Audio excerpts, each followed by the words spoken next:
Hey guys, so recently I got married, and for us Muslims, the best and the most wholesome example in anything we do is the life of the Holy Prophet, peace be upon him.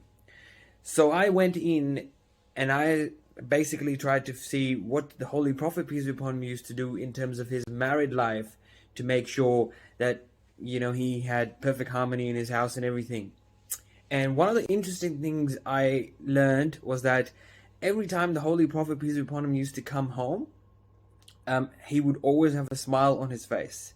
And he would always be very warm and welcoming towards his wives. Now, this is a person that was basically the head of state, and he had all sorts of problems on his plate, but he wouldn't come home grumpy or unhappy to his wife. And so I have been trying to do that for the last few weeks, and so far it has worked miracles. So, this is basically how I take little things from my religion and make sure I incorporate them in my life to live a happy and fulfilling life. And if you want to see more of how I live as a Muslim in Sydney, make sure you follow us at Muslims Down Under.